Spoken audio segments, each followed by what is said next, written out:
Temperatures on our planet range from 134 degrees Fahrenheit in Death Valley, California, to minus 128 degrees in Antarctica. While these certainly represent hot and cold extremes, Earth's average temperature is around 55 degrees Fahrenheit. But as a pilot, have you considered the environments you'll fly over? There are 4 zones here on Earth that define their environment: frigid, desert, temperate, and open water. We'll focus on the frigid zone in this video. The most important thing to remember about the frigid zone is that it can be extremely cold. It's almost impossible to survive there without the necessary equipment, skills, and determination. The frigid zone is actually small, covering only about 10% of the globe. The frigid zones encompass the regions above the Arctic Circle and below the Antarctic Circle. They're the coldest regions on Earth, and they're often covered in ice and snow. Their summers only last for around 2 or 3 months and can have up to 24 hours of continuous sunlight. Conversely, winter months have continuous darkness, and there are variations between the 2 seasons. Snow, ice, darkness, and bitter cold is what most people think about when they hear the word frigid. Truth be told, cold land environments can exist over any region you fly, not just in the frigid zone. A cold land environment is one where the temperature is cold enough to harm the human body. It's obvious that hypothermia is the greatest threat in a cold land environment. But did you know that hypothermia can happen in temperatures that are just under 50 degrees Fahrenheit? Most aircrew and pilots dress for comfort of the flight deck, not for the environments they'll fly over. If you experience a forced landing in a sub-50 degree climate, a little sweat, a little wind, and inadequate clothing can amount to real trouble. What are you wearing? So, what we're about to discuss can help you in any cold land environment, not just the frigid zones. So how do you survive a forced landing in a cold environment? You pack the right gear, know some basic survival skills, and have a plan. Let's talk priorities. Survival priorities in the frigid zone or any cold environment. The priorities for surviving any post-crash environment are first aid or survival medicine, shelter and regulating body core temperature, signaling, water and food, and maintaining the will to survive. First aid is the treatment of immediate life-threatening injuries given to a sick or injured person until suitable medical treatment is available. This is your priority after evacuating the aircraft and reaching the hole-up site. What is a hole-up site? It's your designated meeting place after a forced landing. Once you're at the hole-up site, survivors should account for all occupants of the downed aircraft and evaluate them for immediate life-threatening injuries. Use first aid kits, supplies, and improvised techniques known as survival medicine to treat injuries and stabilize survivors. If you're in an area with snow, you need to be aware of a condition called snow blindness. It's a situation where your eyes absorb too much sunlight. In snow-laden areas, the sun's rays are reflected from the snow to the eyes. So you need to protect your eyes, and prevention is the best medicine. When out on sunny days, wear some type of protective eyewear to shield your eyes from the sun. Even prescription glasses will give you some protection. Redness and burning are the primary symptoms. Headache, poor vision, pain, and swelling are additional symptoms. A good treatment for snow blindness is to cover both eyes for 18 hours and apply a cold compress to relieve pain and swelling. Your first aid and survival medicine resources will be limited at best. The goal is to keep yourself and others alive and reasonably comfortable. Do the best you can with what you have. Follow up your first aid by distributing water stores equally to all survivors. Drinking water is crucial in any survival situation. After a forced landing, it can help you relieve the adrenaline increase in your body, calm anxieties, and prevent dehydration. The general rule in a survival situation is to not ration your water, but to drink as much as you can when you can, and use your body as a canteen. Now that you've rendered first aid and distributed water, it's time to salvage what equipment and resources are aboard the aircraft and establish an immediate shelter. The purpose of establishing a shelter is to protect yourself and other survivors from the environment and regulate your body core temperature. So what happens when you can't maintain your body's normal temperature? In a cold environment, hypothermia occurs, among other things. During acute heat loss, the body will make immediate physiological adjustments to survive. Sweat pores close to prevent heat from escaping. Body hair stands on end to become more insulating. Carbohydrates and fat stores are burned at an increased rate to regulate the body's temperature. And blood is drawn away from the extremities to the body's core to keep vital organs warm. This helps maintain body core temperature, but subjects your extremities to a lack of circulation, which can cause frostbite or frostnip. When the body core temperature drops to about 95 degrees, shivering begins. It's involuntary, quick, and constant muscular contractions of the body that generate heat. The shivering can be so intense that performing a simple task like starting a fire or using a signaling device could be difficult. Frostbite. Frostbite is the freezing of tissues, including the skin, muscles, tendons, and bones. When tissues freeze, all cellular activity ceases. Ice crystals form and draw water from the cell. This leaves the cell vulnerable to damage, and these cells can no longer take up oxygen and eliminate waste products. Signs of frostbite include a waxy skin color and a texture that's resilient to the touch. There's also a deep numbness to the affected area. The hands and feet are easily affected. Remember that once a limb becomes frostbitten, it's more susceptible to frostbite again. To prevent this, always try to keep your hands and feet warm and dry. Wear gloves when handling cold items or snow. If you do develop frostbite, treatment in the field will be extremely limited. Your best advice is to cover and protect the frozen area from further freezing until medical help can be found. Don't massage the frozen area. This could damage the tissues beyond repair. Don't rub the frozen area with snow. This will promote a deeper frostbite. Don't soak it in kerosene either. And don't try to thaw the area in hot water or over fire. This is very painful and could cause further complications. Frostnip. Frostnip is the freezing of the superficial layers of skin as a result of skin being exposed to cold and wind. Signs include a whitening or ashy look to the skin of the affected area and a waxy texture. Fingertips, earlobes, nose, cheeks, and chin are most vulnerable to frostnip. To prevent frostnip, adequate clothing is a must. When outside the shelter, keep all body areas covered. To treat frostnip, warm the affected area with body heat and protect it from further freezing. However, frostbite and frostnip will be the least of your troubles if your body core temperature falls below 70 degrees Fahrenheit. At this point, you may die. In a cold environment, you have to maintain your body core temperature. The lower it becomes, the more problems you will face. Here are some suggestions to help you regulate your body core temperature in a cold climate. Wear a hat while in the survival environment. 10% of your body heat is lost through the top of your head. Eat foods high in carbohydrates and fat.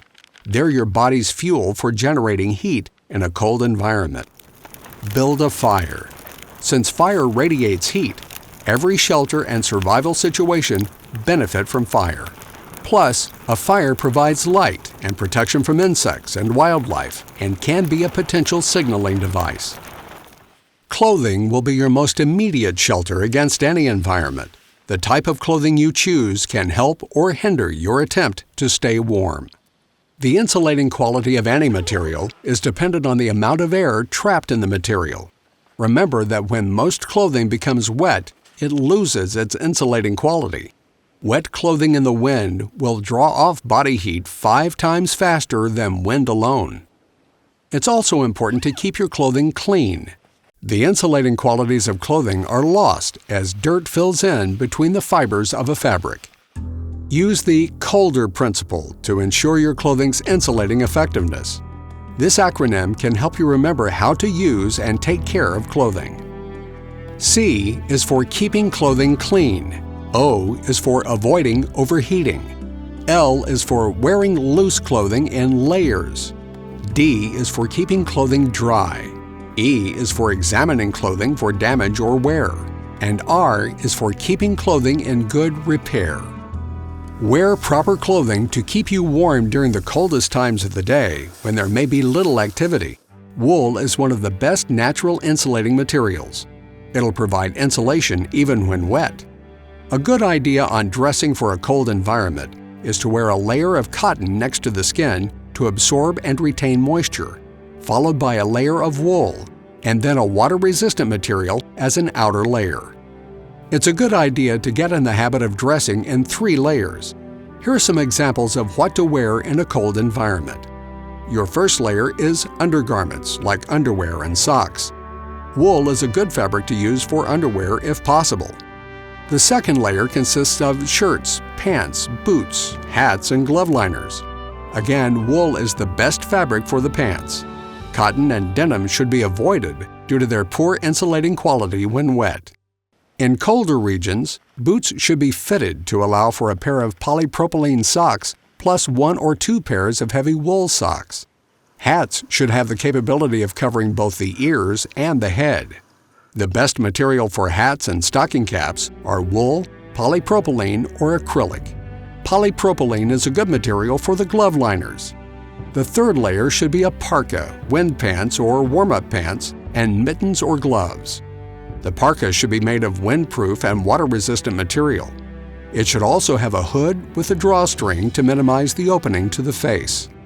Down, Dacron, and Thinsulate are recommended for the parka. Mittens will keep your hands warmer than gloves, but you'll lose dexterity of your fingers. Wind or warm-up pants should also be made of windproof and waterproof material. And an optional layer can include a down-filled jacket, quilted vest, quilted pants, or overboots.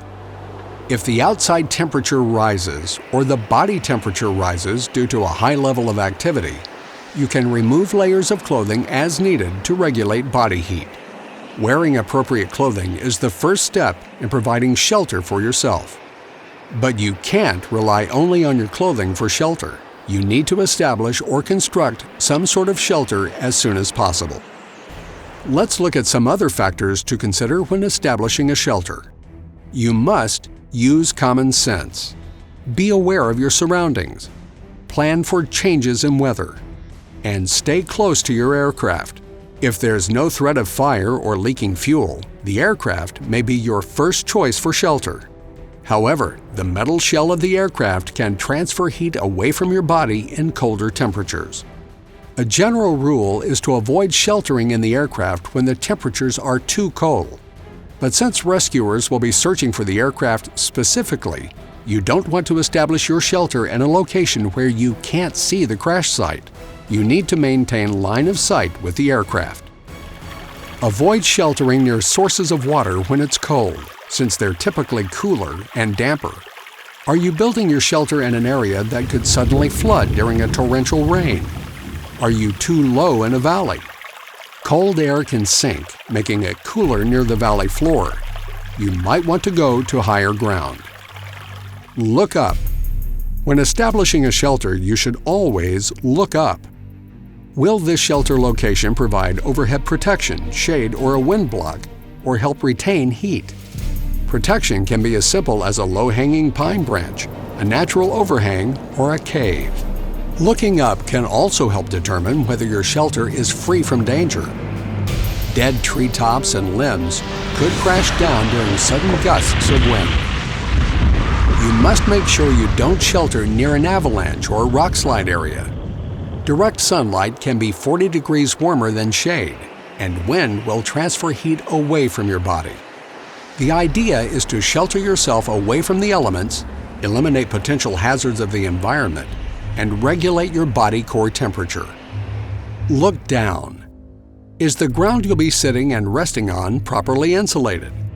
In cold environments, you must insulate yourself from the ground. When the environment is cold, you can separate yourself from where you plan to lie down or sit with foliage or materials scavenged from the aircraft. You can also use snow and ice to build a shelter. Snow and ice, although cold, can serve as effective insulation for existing shelters. Even a rubber life raft could provide protection from the cold and wind. If your shelter is well insulated, you can warm it with your body heat. Keep the shelter just big enough to accommodate you and your fellow survivors, since a smaller space is easier to keep warm. Another idea is to scrape the inside of your shelter down to the bare ground. This can increase the temperature of your shelter by as much as 12 degrees, even if it's cold outside. And a little heat can go a long way. For instance, a lit candle inside a small shelter can raise the temperature by about 4 degrees. Your shelter could also make a good signaling device. If you've covered your shelter with snow, it's no longer as effective for signaling. However, if you're freezing, your immediate needs for adequate shelter may outweigh visibility considerations. Make these types of decisions on a case-by-case basis. Again, look up, look down, and stay inside of the aircraft. Now that you have a decent shelter inside of your aircraft, let's focus on signaling. Priority 3. Signaling. Is the emergency locator transmitter activated? Check that the ELT on the aircraft and any handheld ELTs are activated and transmitting. Prepare flares for use. Read the directions, ensure you know how to use them, and keep them available for quick use. To a certain extent, the length of time you'll spend in post-crash survival depends on the effectiveness of your signaling. Here are some important facts to remember when signaling. Know how to use a signaling device before you use it. Have them ready for quick use. And use them in a manner that doesn't jeopardize your safety or the safety of others. With a few resources and a good imagination, you can expedite your rescue. But if rescue doesn't happen within 24 hours and your resources are limited, it's time to think about procuring water and food.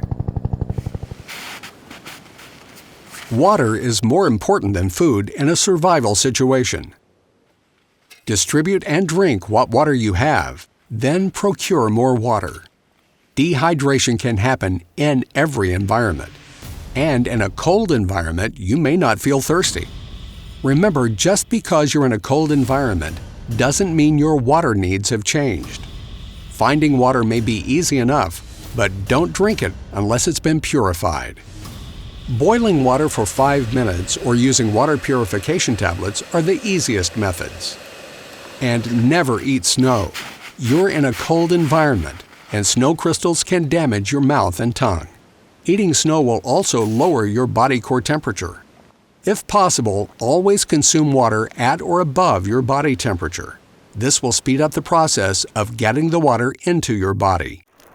Melting snow is a great idea. Use a leak-proof container and set it next to the fire to melt, or place it between layers of clothing. Procuring water. If you do need to find water and snow isn't available, consider the following questions. How far do you have to travel to get it? How will you carry it back? Does it need to be purified?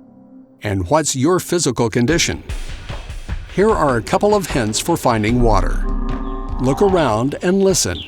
Birds tend to look for water at first light. They'll give you an idea of where water might be found. And look for animal trails. Most of them also lead to water. When you do manage to get water from nature, be sure to purify it before drinking it. You can use water purification tablets, boil the water, or filter the water. However, if it's a matter of life and death and you can't purify the water, drink it anyway. Medical conditions resulting from unpurified water will take a few days to manifest. Hopefully, you'll have access to appropriate medical attention by then. How about some food? It's true that you need more food when it's cold because your body's burning more carbohydrates and fat to generate heat. However, humans can survive as long as 30 days without food. Procuring food. You shouldn't need to eat for the first 24 hours after a forced landing. Water should be a higher priority. But if you do get hungry and decide to look for food, Be careful with any food you gather. Eating unfamiliar foods from nature poses certain risks, especially if you don't know what you're eating. Stay on task and maintain the will to survive. Stay calm, optimistic, and busy with jobs and tasks. Focus all your mental resources on rescue and survival. Additional survival tools, such as a sharp knife, a multi-tool, flashlight, parachute cord, and duct tape, could come in handy. So what have you learned about surviving in the frigid zone or any cold environment? First off, the ambient temperature can be cold enough to harm the body. Depending on your circumstances, hypothermia is likely the greatest threat to survival, so you should administer first aid and drink water. Regulate your body core temperature with shelter and fire. Focus on signaling. Procure water first and food if you must. And stay on task and remain positive. For more information, videos, and training programs in aviation physiology, human factors, and global survival, please contact the Aerospace Medical Education Division of the FAA Civil Aerospace Medical Institute. The address is Post Office Box 25082, Oklahoma City, Oklahoma 73125. You can call them at 405-954-4837 or fax them at 405-954-2305. Or you can visit www.faa.gov/pilots/training/airman_education.